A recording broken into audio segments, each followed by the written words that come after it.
Hello, and welcome to a presentation about the Aerospace Village badge design. My name is Dan Allen, and I have the Twitch handle at CyberTestPilot. How to PCB. I am completely self-taught. I wanted to get into PCB design, and I found the YouTube series by Sean Hiemel, sponsored by DigiKey. It's a 10-part KeyCAD video series, and it walks you through a very logical progression from zero to hero, how to PCB from start to finish, where you can actually get something fabricated and hold it in your hand that you have designed. I found that video series fantastically helpful, and from there just launched my inquisitive mind to continue learning and see what I could do in the space. Along those lines, the free open source software tools that I found and utilized throughout this project, Inkscape as a SVG editor for all the graphics, KeyCAD, the PCB manufacturing software files. I found a module, SVG2 mod. This is a very helpful module to take the vector graphic files that Inkscape would make and then convert them to the KeyCAD module footprints that would then be necessary. So it was kind of my go-between Inkscape and KeyCAD, where you can join art and engineering kind of at the same time. It's a command line script and does the conversion for you. I used the Arduino IDE. I stuck with the microcontroller, the ATtiny85. It was a stack I was familiar with. In terms of purchase tools to actually program the microcontroller, I had the SparkFun AVR Tiny Programmer, retails for $16, and then the ICSP Pogo adapter retails for $12, little kit you can get from SparkFun. The two hardware components utilized to actually program the microcontroller. So we started at the Aerospace Village from just an initial concept, a top-down view of an aircraft.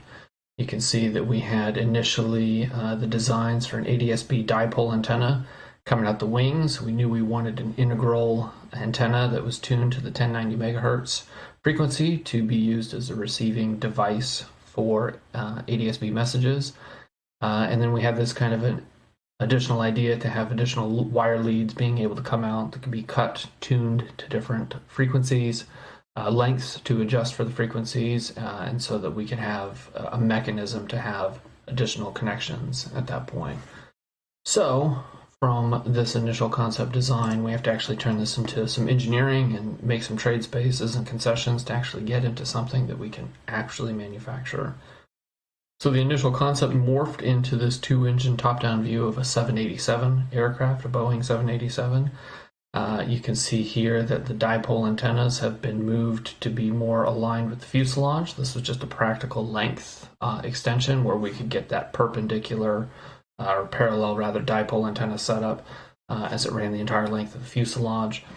And then from a top-down view, like, let's make it fun and aesthetically pleasing. Let's add the anti-collision lights and some navigation lights, as well as some flight deck lighting. And then use the engines as an opportunity for the SMA connectors. This was really fun because dimensionally it could kind of work out where we scale the engine back from the actual drawing and then kind of use the additional space of the SMA connector to kind of protrude forward as the engine cowling. That was kind of a fun way to play the actual characteristic shapes of an aircraft with the actual components that we were going to need to make the badge functional. So this idea needs to get mapped to a schematic. So here in this box here, we've got the ATtiny85. It's pretty small form factor and also relatively inexpensive microcontroller. And had the sufficient amount of pin outs that we needed for this project. Down here in the lower left corner, we've got a switch and connection to a battery so that we can turn power on and off to the device. We've got a breakout here for I2C and then ground and power so that we can interact with the microcontroller external or easier. And then we've got the ICSP connection here so it's easy to program the microcontroller. And then the two SMA connectors here and here, so engine on the left, engine on the right. And then the remaining components are simply the resistors and reverse mount LEDs that we use to achieve the lighting effects. As we move on, we need to make the parts fit. This is kind of an interesting trade space. In my limited experience designing PCBs, you've got an idea of what you want things to do and how you want them to operate, but you have a form factor that's limiting, and you need to make sure all the components fit and can be compatible with one another. Real quickly, as we make the parts fit, and this was something that I learned in the design process, it's good to have an understanding of how you want to take the graphic, but eventually it has to be moved to the KiCad footprint module. And so knowing the processes and steps that you have to go through to get to the end state, it is helpful to take just a quick second and walk through the tool that we use to make that Inkscape to KiCad format, and that is the SVG2 mod. So if we go here, this module that I found online, exactly as it states, converts Inkscape SVG drawings to KiCad footprint module files. Command line tool, give it the input SVG that we will design in Inkscape, and then export as we need to. I draw your attention to this because of the layering. What they're talking about here, what SVG2 mod is looking for is a specific set of named layers in the Inkscape file. This is helpful so that we can start to organize how we want the Inkscape files to be organized. So as we make the parts fit, I'll jump over to the Inkscape file itself. These named layers are matching what we want the SVG2 mod. We'll be able to pick up those named layers and then export them to the correct KiCad module footprint. So in PCB land, thinking in layers, there's essentially 4 color opportunities that you get to pick from. There's the color of the copper layer, silver, typically in color. There's the solder paste color that you get to pick. Most often that's green, but depending on the manufacturers that you go with, you can make it blue. Blue was the chosen color for the final version of the badge. In addition to that, on top of the solder paste color, you get typically either a color white or black. That's called the silk screen layer. We got white with this particular manufacturer. And then the other kind of fourth perhaps neglected color is actually the substrate color. So if you could see through the board, it's the color that is in the middle. So it's kind of a translucent, almost yellowish color, but there's opportunities to use that as a fourth color. Thinking in terms of layers, now we have an opportunity to outline that in Inkscape and with SVG2 mod in place, or with an understanding of how it works. The first layer we have selected here is the edge cuts. I'm going to turn on the front copper layer. Here you'll see that this is our dipole antenna. If you can see the value up here, it's 65.173 millimeters in length. There's an equal one on this side as well, and that is to be tuned specifically to the ADS-B frequency at 1090 megahertz. Interestingly enough, the overall length of the badge was more or less dictated by the length of this dipole antenna. We squeezed as much as we could right there, and equally similarly at the top. So this is a design consideration, a constraint. This is one of our bounding dimensions, is to make sure that we have sufficient length for the antenna. For the navigation lights, I've found through experience that using a copper pore indicated by the entirety of the black really kind of helped to highlight or isolate the light that we want to shine through from the reverse mount LED. That was kind of a nice little aesthetic trick. You'll notice this black box here, and that is when it's combined with the mask. You'll see as I toggle them, the Aerospace Village logo, indicating that with the mask here, we would get no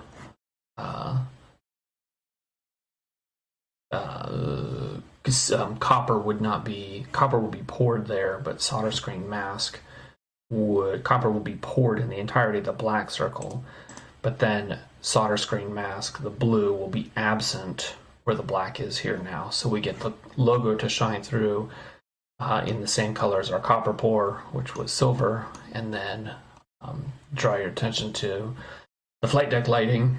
So the mask, this would go through to the substrate, and then because we also in the copper pour, here's the copper, where black is, copper will be, and where the mask is, solder paste will not be. This is kind of an idiom to get used to, and it's even confusing as I vocalize it. Copper layer is where material will go, and then in the mask layer, material will be absent. When you put those together, you're actually going to get a through layer all the way, which is exactly what we want, because we want to reverse light this flight deck lighting, and then also the navigation lights that are present on both edges of the wing. The last decorative layer, and this is a little more straightforward to think through, is the silk screen. So this is just exactly where you want the color white to be printed, is where it will go. And so in this instance, we've got silk screen really helping us outline and sell the shape of leading edge flaps, trailing edge flaps, vertical stabilizer, horizontal stabilizer, overwing doors, just exterior doors. And so this layer is the silk screen. This this Inkscape is saved as an SVG file and then run through the SVG to mod converter. And at this point, now we have a KiCad file format that can be used and imported into the next set of steps. Prior to moving things into KiCad, I did want to kind of do an operational check verification that sizing of components would still work. For me, it was easier to print on a 1-to-1 ratio and then just draw in with pencil. This is a rough draft drawing of an idea that I had as we were getting closer to the progressive, final stage form factor. I wanted to really make sure that the SMA connectors, as roughly measured, would aesthetically look correct in terms of replacement of the engine cowlings. I wanted to make sure that the battery could be sufficiently hidden with the retainer clip, hence the battery in the middle of the graphic. My small representation of where the microcontroller approximately will go, and then just kind of holding up some of the reverse mount LEDs that I had chosen, like, will these work out on that edge of the wingtip? Again, one of the constraints was the length of the overall ADS-B internal antenna. Once that was set to the minimum that it could possibly be, do I have sufficient space to still sell the idea of navigation lights here and then anti-collision lights here with sufficient space for battery and power switch? So this was a helpful step to make sure that conceptually, physically, the parts were going to be compatible. With that work done, we were ready to start going into the KiCad viewer. And here we've got the KiCad program running. I've got just the edge cuts selected here as our rough shape outline. We can turn on the front copper. So if you recall from the Inkscape, some of this will look very familiar. What we have now is additional wire traces to connect the dipole antennas, footprints for the SMA connectors, and we can continue adding layers. We can see the back copper layer at the grounding for the coin cell battery. We can start to get some of the, there in the back copper layer, the green. We've got our no fill zone, so our reverse mount LED is going to shine through just that window. So to give us the kind of a clear, focused, concise version of what an anti-collision or a navigation light rather would look like out on the end. Similar on the other wing. And then we've got through hole LEDs. These are white LEDs for the strobe lights. And then we've got a similar kind of layout, reverse mount on the back copper pour, a light for the flight deck lighting, with an understanding that the light will, as it's diffused, will kind of really go out and cover the entirety of this window outlined by the front copper pour. All of these things are working together for us. Add to that the silk screen layer, the back silk screen layer, and we are starting to get a badge that has all of the components lined up, and we are getting very, very close to fabrication. Something I like in the KiCad viewer, and I found this very helpful, is the badge 3D viewer, or just the 3D viewer, but in our case this is the badge now. And so this was helpful to view, set the blue color so I can see the final form factor. You can start to see that the silver is coming through for the aerospace logo Village. We've got our hole cut out here for the anti-collision light. We rotate this. All the components are fitting. We've got reverse mount LEDs. The microcontroller with the ISP breakout for programming it. We've got the switch, and everything is nearing completion at this point.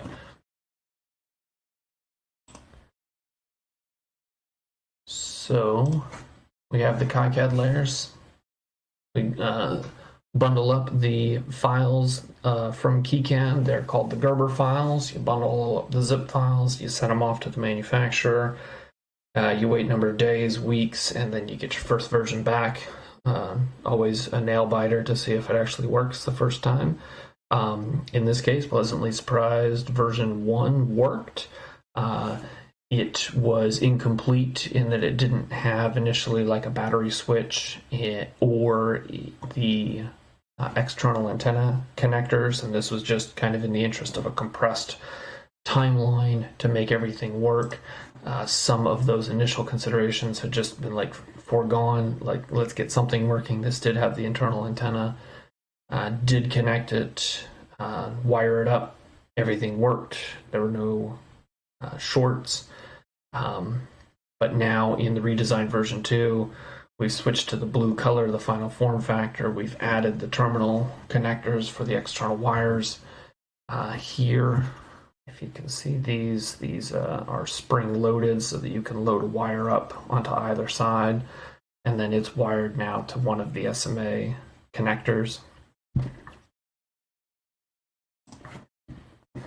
On the back, showing it's got the switch, and another design consideration. I wanted everything to be, to the extent possible, surface mount to keep kind of all the business end on the back end of the badge, or the battery, and all the other components are. The one concession I made, and this was intentional, was the through hole components for the spring-loaded antenna connectors, and that was just to provide a mechanical advantage so that these things are fairly rigid. I was concerned that with the surface mount component, if something got tugged on it, the whole component could come off. Through hole kind of solidified that. So it's still on the back side of the badge, it's still fairly concise. And then the front, of course, the top is a clean badge. The only exception is like the connections where the SMA, as they're a side mount component, they have a mechanical top and bottom part, which is fine in case there's any, again, mechanical tugging on there. So prototype version 2, we had it, wired it up, hooked it up to an RTL SDR dongle, ran the dump 1090, and lo and behold, ADS-B in traffic in my local area was being captured and picked up. I was like, this is amazing. This is really fun. Again, for a first time badge manufacturing process, new to the industry, new to the concept of even doing it myself. Like something I had designed was working to effectively pick up aircraft. It was the antenna, but it was also aesthetically an airplane, so it's kind of iconic in that sense. And that was a lot of fun and very rewarding. It's working. So we've got the navigation lights on. The strobe lights are pulsing. That was fun to program, kind of just from my experience watching aircraft at night. The approximate pulse cycle of how anti-collision lights work. So that was a fun little event to code up on the microcontroller. And then the really super cool version is at night, where you really get the highlight of the navigation lights. And then, of course, you really get the selling of the anti-collision lights. So, questions, if you are at all interested in making this for yourself. The entire thing has been posted to my AV Badge 2020 GitHub repo. In here, we can see the entirety, all the components, everything that I've gone through is stored in this repo. So the pictures that you've just seen, kit assembly instructions, programming with the Arduino. We even had a contributor add a lanyard modification so you can wear the badge easy enough with a chain or a rope of some sort. All the files are here. If you want to modify it, make recommendations, pull requests is certainly advised, requested. Please do so if you want to make this better. In terms of KiCad, if you're interested in making this, if you don't want to go through the whole hassle of redesigning everything yourself, you are more than welcome to grab this Aerospace Badge version 2.zip. If you take this zip file and send it to the PCB manufacturer of your choice, they will be happy to manufacture a PCB that does exactly as we've walked through. And then in terms of the parts list, we've got the entirety of the, this is the parts, all the parts, the CSV, and then the BOM. That may not load, that's the XLS, so GitHub's not going to show me that, but you can download that. We made all the purchases from DigiKey, so all the part numbers and links are referenced relative to DigiKey. Great resource to get all of the obscure individual components for the badge.